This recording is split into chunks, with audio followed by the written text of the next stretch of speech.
This happened a few weeks ago. I had just moved to a quiet suburban neighborhood. I thought it would be a perfect place for me to find peace. I was working from home as a freelance graphic designer, and I wanted to enjoy some tranquility after years in a bustling city. One night, I decided to check my Ring camera footage. I was tired and just scrolling through the clips. Then I saw a figure standing on my porch. They lingered for a while, but I couldn't see their face. It felt strange. They vanished before I could notice anything else. I tried to convince myself I was just imagining things. In the following days, I watched the footage multiple times. I started hearing laughter late at night, too. There were blurry shapes in the corners of my camera that looked like they were moving. Every time I thought about it, my heart raced. I pushed those thoughts aside. Maybe I was just tired. Then I found a package on my doorstep one morning. It was covered in tape with weird markings. I was confused. There was no return address. I opened it, and it was empty. That day, my lights began flickering. I couldn't shake the feeling that something was off. Every morning, new clips appeared. I saw shadows crossing the frame. Whispers that seemed too close echoed in my ears. I wondered if I was just tired again, but it was hard to tell. My body felt heavy, like something was pressing down on me. I'd wake in the night, sure I heard footsteps outside. It made my gut twist with fear. One night, the figure returned. They stood at my porch again, just as still as before. My heart raced with anxiety. Who were they? Were they a neighbor? I leaned closer to my screen. Suddenly, they turned their heads slightly, and I nearly screamed. It felt like they were looking right at me. I didn't know what to do. I thought maybe I should report it. But every time I came close to making a decision, uncertainty gripped me. Just as I was about to rewind, I noticed something behind that figure. It was another shadow, hidden in darkness. My breath caught in my throat. I could barely make out the outline. It felt like they were watching, too. Then my phone buzzed. I picked it up, and a message came through, "Why are you watching us?"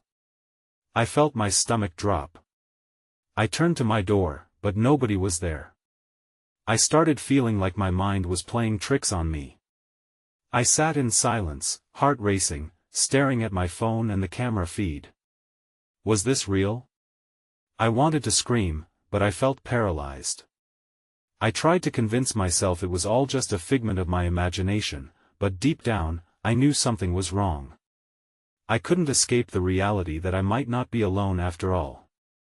I spent the next day in a haze. The message haunted me. Why are you watching us? Were there more than one? I felt like I was caught in some twisted game. I had to do something. My head swam with uncertainty. I decided to reach out to my neighbor, Mrs. Thompson. She seemed nice enough when we waved in passing. Maybe she had seen something strange. As I walked over, I noticed the silence felt heavier. It was as if the air itself was holding its breath. Knocking on her door, I felt an odd mix of hope and anxiety. She answered with a friendly smile. I quickly explained about the figure and the strange happenings. Her face shifted as I spoke, the color draining slightly. "That sounds unsettling," she said, her voice steady but her eyes darting to the side. "I've heard strange noises too, but I thought it was just the wind." "You should be careful." "What do you mean?" I pressed. "You've seen something?" She hesitated. "Just things in the night." Her gaze flicked behind me. "Nothing to worry about, but you should lock your doors." I thanked her and walked back home, my heart pounding. The flickering lights began again when I stepped inside. The shadows felt more pronounced, dancing on the walls, whispering. I couldn't shake the feeling that someone was watching. I grabbed my phone, ready to check the camera again. As I reviewed the footage, everything seemed normal until I noticed something odd in a clip. A figure moved across the yard, but it was different. Instead of just standing there, it was crouched low. My stomach knotted. Who were they hiding from? Suddenly, the camera glitched, distorting the image. Scrambling to rewind, I felt a rush of panic. When the visual cleared, the figure was gone. I threw my phone onto the couch, breathing heavily. The room felt smaller, darker. I glanced at the window, feeling exposed. Then I heard a distinct tapping on the glass. My breath caught in my throat.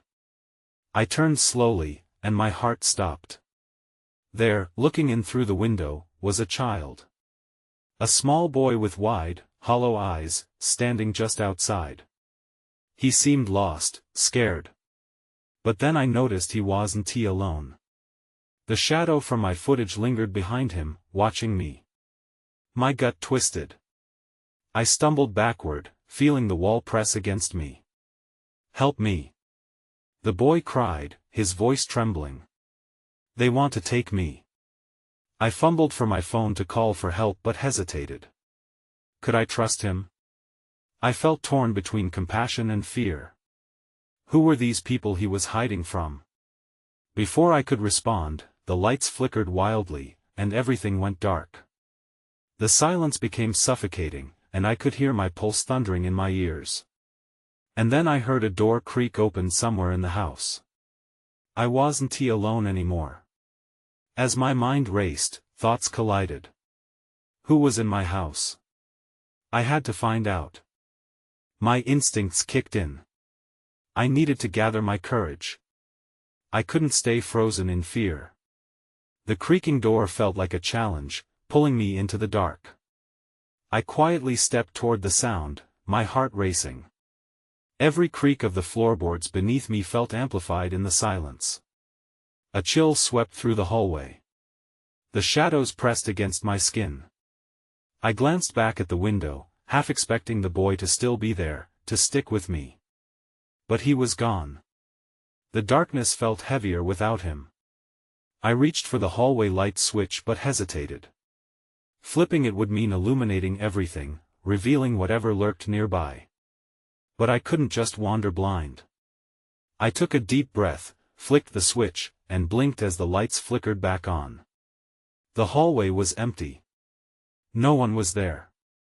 My pulse quickened. I peered into the living room, then the kitchen, each room echoing back my hurried breath. Just as I was about to head upstairs, I noticed something on the floor in the living room. There it was, a scarlet thread, thin and delicate, almost beautiful against the hardwood. I bent down to pick it up. It seemed familiar. My heart dropped when I realized it was part of the boy's coat from outside. This was proof he had been close, but it also meant he wasn't safe. The realization fueled my urgency. I had to understand what was happening. I pulled out my phone to check the footage again. I played the clips back, scanning each one for any clue. But the same fragmented images flashed across the screen. Then I came to a portion where I accidentally paused it on the boy. But this time, I noticed something else, a figure behind him. I squinted at the screen. It was dark, indistinct, but it loomed larger than the boy. The full horror hit me. The figure was hiding, obscured by shadows, but its outline was unmistakable. It was watching him. When I heard it again, the creaking noise, louder now. Someone was moving through the house. I snapped to attention, the urge to investigate battling with the justifiable panic coursing through my veins. Then the lights flickered again, and this time, they cut out altogether. A cold sweat broke across my brow. I stood frozen in the dark, every muscle tense. I couldn't see anything. I cursed under my breath, wishing I could somehow muster the courage to confront whatever was in my home. The darkness felt different now. It was thick and suffocating. A cold draft crept down the hallway, sending shivers through me. I heard a soft, almost imperceptible whisper. "Help him." It took all my strength not to bolt. It was a voice, but it didn't sound like the boy. Panic surged within, but I forced myself to breathe. I had to make a choice. I could run, and potentially abandon the boy to whatever danger awaited him. Or I could face whatever was lurking in the dark. Just as I was about to decide, a soft thud came from above, echoing through the silence. My heart skipped a beat. Something was up there.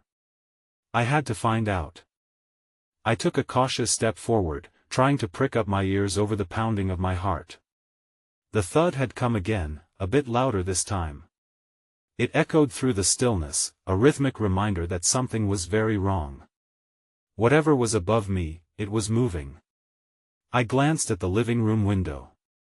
The streetlights outside flickered, and shadows danced across the walls, as if hiding the secrets of the night. I wrestled with my next move. Should I call for help? Would anyone hear me? Instead, I swallowed hard and started toward the stairs. Each step creaked as I ascended, the sounds amplifying my apprehension. They felt like whispers warning me to turn back. But I pressed on, driven by the urgency to find the boy, or understand what was happening. I reached the landing and took a deep breath, peering into the darkened hallway above.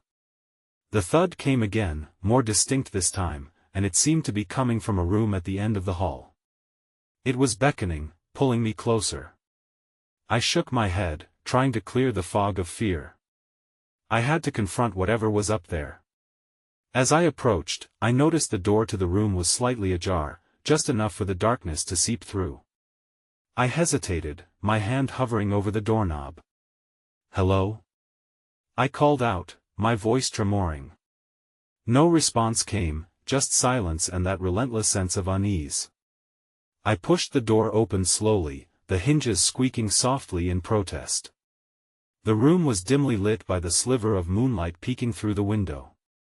It was a child's bedroom, scattered with toys that were disturbingly out of place. My throat tightened. The air felt charged with anticipation, like a storm about to break. Then I saw a small, white flash lying on the floor. I moved closer to inspect it, and my heart sank. It was a tiny shoe, the same kind the boy had been wearing. It was untouched, almost pristine, as if it had been left there for someone to find. Just then, my phone buzzed in my pocket, startling me. I jumped, reaching for it with trembling hands. It was a notification from the security app, showing me a live feed of the yard. I opened it and froze. There he was, the boy standing in the backyard, staring back at the house with those wide, innocent eyes. But something was different. His expression was blank, not the terrified look I remembered. The coldness washed over me as my finger hovered over the screen, afraid to zoom in. Then everything went dark. The live feed cut out, and with it, my heart sank into a pit of panic. In the distance, I could hear more thudding, rhythmic and deliberate, as if something was deliberately making its way to me. The tiny shoe felt heavy in my hand. I returned to the hallway, and an instinct screamed at me to run. A shadow flickered at the edge of my vision. I turned quickly, but there was nothing. Just then, the door slammed shut behind me, and I felt the air shift. Something was inside the house. I had to get out. I bolted down the hallway, my heart racing even faster than before. The door I had just left seemed to loom behind me, its presence heavy and ominous.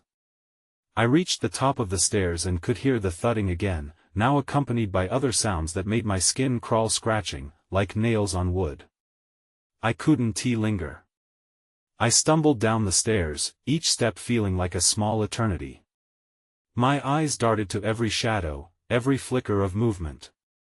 I made it to the bottom, breathing hard, and for a moment I considered the front door. Then I remembered the boy. There had to be a way to get to him.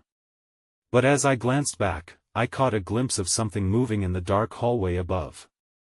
The air shifted again, thickening. A chill cascaded down my spine, and I hesitated. Should I call out to him? What if it wasn't him? I felt myself drawn to the hallway once more, despite every rational thought telling me to run. I wanted to believe that he was still out there, unharmed. I stepped carefully onto the landing again, squinting into the darkness. The sound seemed to grow louder, more insistent. Then, unexpectedly, I noticed the door to the boy's room slowly easing open, as if inviting me back in. My breath quickened. Was it possible he was in there, safe? Or was it a trap? "Please, come out," I called, my voice hardly above a whisper. No answer. I glanced back at the stairs. The thought of retreat surged through me. But a part of me felt I had to press on, to find out the truth. I took a shaky step toward that door, the shadows swirling around me. Then I heard a soft, childlike giggle. It sent a jolt through me, freezing me in place. The sound echoed down the hallway, bouncing off the walls. It was wrong. Completely wrong. I turned toward the noise, the instinct to flee fighting against the urge to go see. Just as I debated with myself, I caught sight of movement from the corner of my eye. I looked and there he was, standing with his back to me, still outside in the yard. This time, he was beckoning, urging me to come closer. I felt my pulse race as I took a step back. "What do you want?" I managed to whisper, the question barely escaping my lips. But there was no reply, just that giggle again, ringing out from the shadows. In a sudden wave of dread, I realized I wasn't alone. I quickly turned to the side, searching for an avenue of escape. And there, at the edge of my vision, I saw a figure, tall and shadowy, standing at the end of the hall, watching me intently. My breath seized in my throat, and instinct kicked in. I rushed to the front door, fumbling with the lock. I could hear the scratching growing louder behind me, the door down the hall creaking open wider. I managed to unbolt it just as I felt the presence move toward me. With the door swinging open, I burst into the night, stumbling forward into the cold air. I turned to scan the yard. The boy was gone, and silence enveloped me once more. I was alone but not for long. That scratching, that renewed thudding from the house, told me something inside still awaited. I stood in the yard, breathless and disoriented. The night felt thicker now, shadows clinging to the ground like dark specters. I felt the urge to run, but something kept me tethered to the spot. The house loomed behind me, its dark windows resembling hollow eyes, waiting for a moment of weakness. The scratching persisted, a relentless reminder that I had left something or someone behind. I couldn't shake the feeling that I needed to go back in, but the image of that shadowy figure haunted me. There was danger lurking within those walls, and yet my heart pulled me toward the boy. I took a deep breath and wrapped my arms around myself, wishing for warmth that I knew wouldn't come. I forced my legs to move, inching closer to the front door. I glanced over my shoulder at the yard, half expecting the boy to reappear, but it was just me and the darkness. As I reached for the doorknob, a high-pitched giggle echoed from inside the house. It was unmistakably the boy's laughter. My heart sank. Just a trick, I thought. Or maybe it was him, kind of hiding behind a wall, waiting to jump out. But I couldn't just stand there, not knowing. I pushed the door open, the creak echoing like a warning. My breath caught again as I stepped inside. The air was stale, and the faint light from the moon filtered through the windows, casting long shadows on the floor. I hesitated at the threshold, then stepped fully into the darkness. The scratching had stopped, leaving an eerie silence in its wake. I wasn't sure how I felt about that. It was too quiet. I could hear my own pulse throbbing in my ears. "Hello?" I called, and my voice sounded small against the walls. Nothing. I moved deeper into the house, guided by that distant giggle. My shoes barely made a sound on the wooden floor. As I ventured further into the hallway, I noted how the shadows seemed to shift, appearing almost alive. I turned left, approaching the boy's room, but my instinct screamed at me to turn back. Each step toward that door felt like stepping into the unknown. Finally, I stood at the threshold, the door ajar. "Is anyone there?" I whispered, my voice trembling. And that's when I heard something heavy thudding against the wall from inside. I felt the air grow colder, a frigid breeze brushing against my skin. I pushed the door open slowly. The room was dark, the only source of light the faint glow from the moon. I scanned the room, but it was empty. The bed was neatly made, toys scattered across the floor, nothing seemed out of place, except for the unsettling feeling gripping my stomach. That's when I saw a tiny, chalky handprint on the window, smeared as if someone had reached out and pressed against the glass from the inside. It was a child's hand, small and innocent, but the hair on my arm stood on end. I took a step back, shocked. Who was here? I thought, suddenly feeling hot breath on my neck. I spun around, expecting something to leap from the shadows, but there was nothing. Then everything went dark. The power in the house flickered and died, plunging me into complete darkness. My heart raced as I scrambled for the door handle, my fingers brushing against something cold and smooth. I had to get out. I had to know what was happening. Just as I turned to make my escape, I heard a voice, faint but distinct, calling my name from the depths of the house. Come play with me. I froze, understanding dawning with sickening clarity. Someone was in the house. I dared not move. The voice wrapped around me, pulling me back into the house. Come play with me, it repeated, sweet yet chilling. My heart thundered in my chest. Was this really happening? I had to confront the fear clawing at me. I took a step towards the hallway, feeling my way through the pitch-black room. Each creak of the floorboards felt like an accusation, shattering the silence. I wished for light, any light, to guide me. But I kept moving, driven by the need to understand what was going on. When I reached the hallway, I held my breath.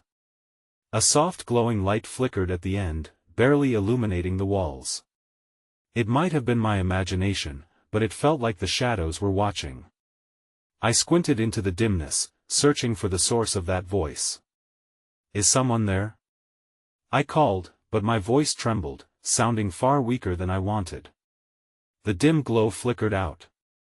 I cursed under my breath, impatience and fear swirling within me. Suddenly, a loud crash echoed from somewhere deeper in the house. I jumped back, heart racing, instinct screaming at me to leave. But then again, there was the boy. I couldn't abandon him.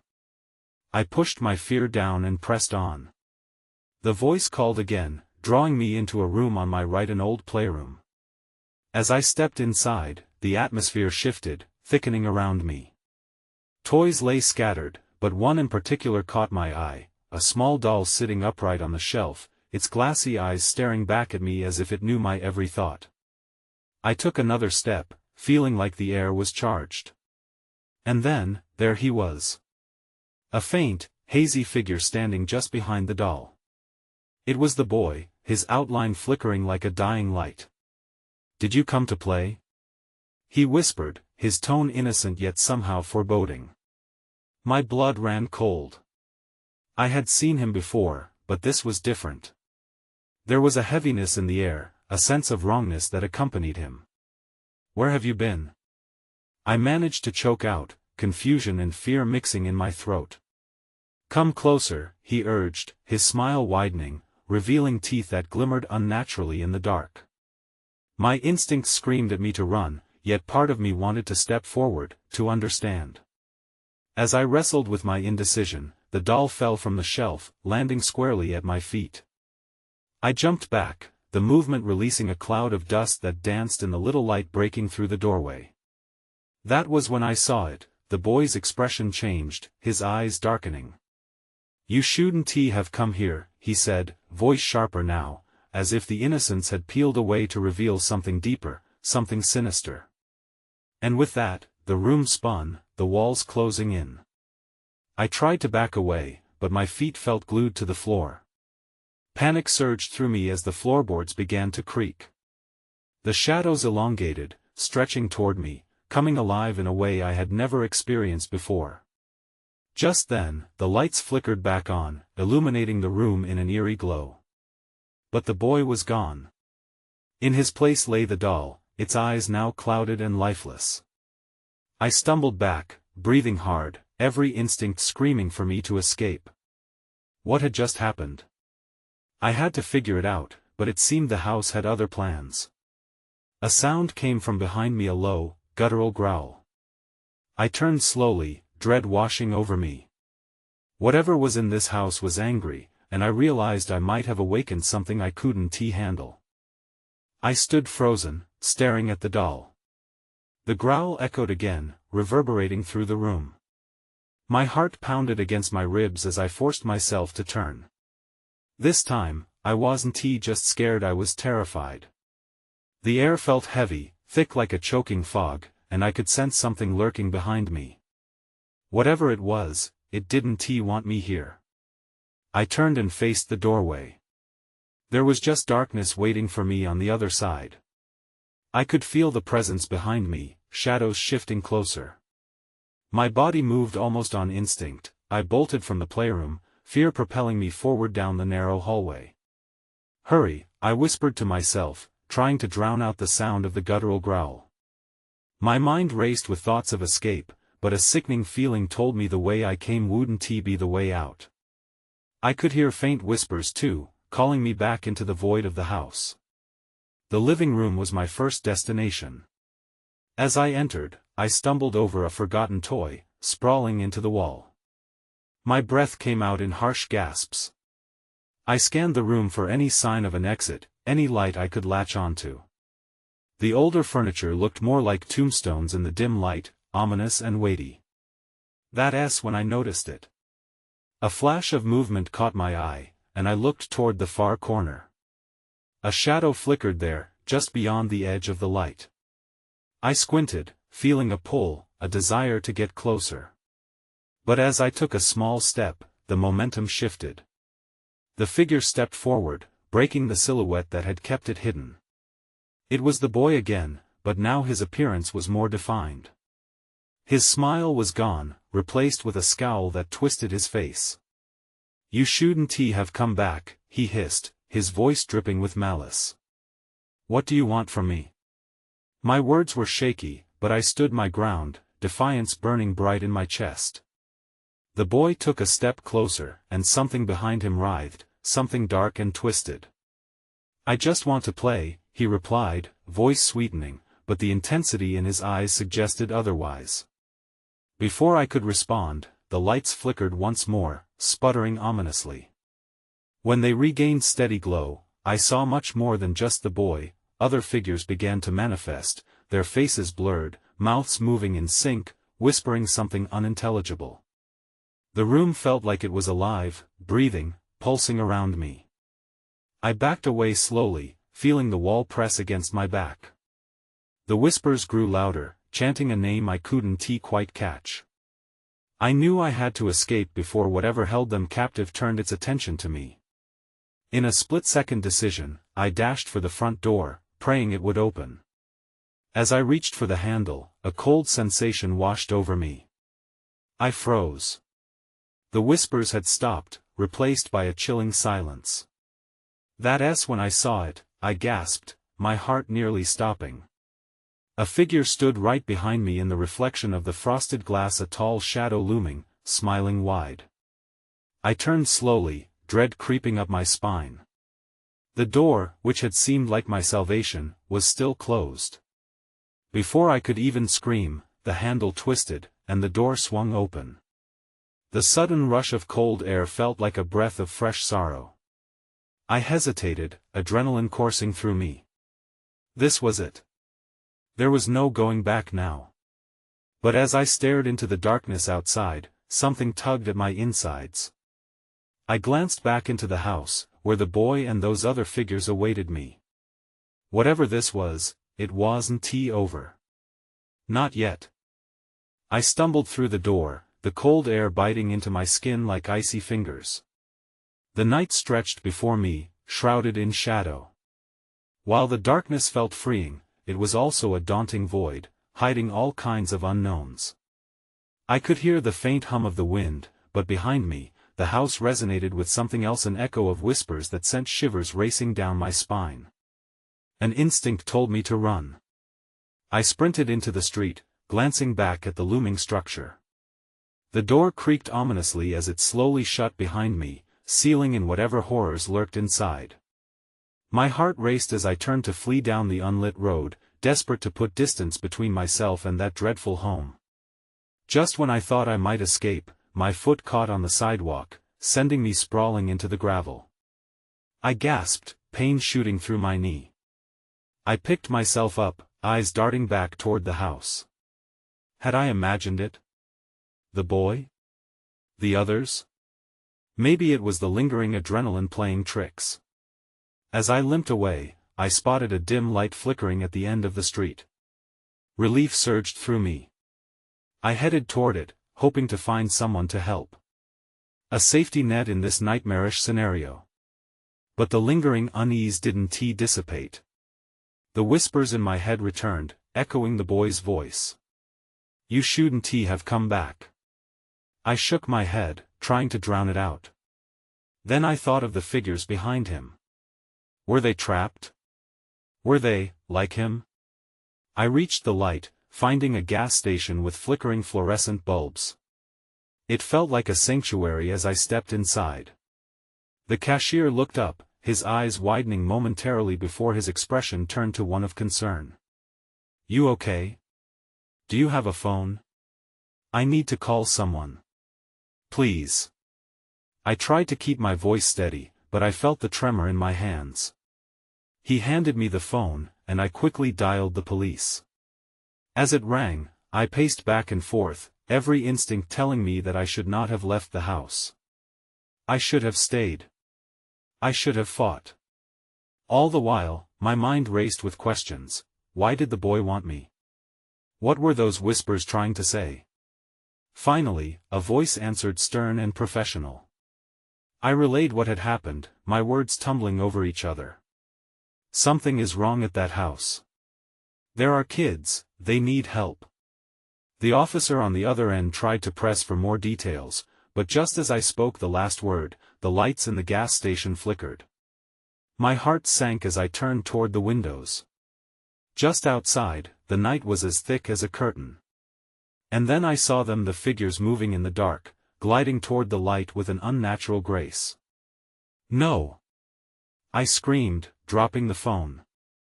I turned to the cashier, but he was staring out, mouth agape. I realized I wasn't the only one who could see them. Then everything went black. The lights died instantly, plunging the station into darkness. A sense of dread curled in my stomach.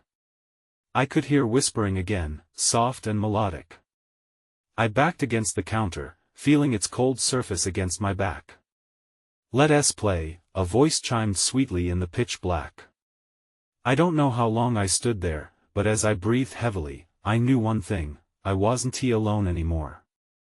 I bolted back through the door, the shrill voice echoing ominously behind me. The gas station was gone, replaced by the familiar darkness of the street, and I couldn't shake the feeling of something menacing lurking at the edges. There was no sign of the cashier, the light had been replaced by silence. Sweat dripped from my brow as I turned toward the house, each step feeling heavier than the last. The whispers followed, a dreadful chorus of innocent-sounding voices mixing with something darker, like shadows stretching over my mind. "Come back to play," they whispered, seductive yet sorrowful. Even from a distance, I could see the front door ajar, inviting or warning, I didn't know which. My heart pounded, fear and determination locked in an unholy dance as I approached. Something was pulling me, as if my very essence was tethered to that place. Yet, the longer I hesitated, the closer the shifting shadows appeared. I had to know I had to. Once again, I stepped inside. The air was thick with stillness, heavy and oppressive. The door creaked behind me as if sealing off my only route of escape. I steadied myself, breathing shallowly as I adjusted to the void, shadows flashing in and out of my periphery. "Help me!" The child's voice echoed faintly. Instinctively, I moved toward it, drawn to the specter like a moth to flame. The horror from before splintered into resolve. I couldn't run away anymore. I navigated the familiar hall, my breaths growing louder against the oppressive silence. The child's laughter echoed again, ringing through the stillness like a pleasant chime but taking on a mockery of innocence, taunting, "Come play." I stepped into the playroom. The sight sent a chill through me. It remained disturbingly intact, filled with colorful toys and remnants of a brighter past, yet the atmosphere felt trapped in time. The doll was back on the shelf, its eyes gleaming with intelligence. "Where are you?" I called, demanding clarity amidst the swirling chaos. As if in response, the shadows shifted, coalescing into the faint outline of the boy standing in the corner, expression more solemn and desperate than before. "I don't want to be alone," the boy cried softly, yet there was programming in his tone, an underlying urgency as though he needed me for something much darker. I took a step back. "You shouldn't be here. You need to leave this place." A distorting growl seeped in from the edges, silencing all laughter. I could hear the whispers shifting from sweet chords to painful wails, as shadows stretched toward me like hands grasping for escape.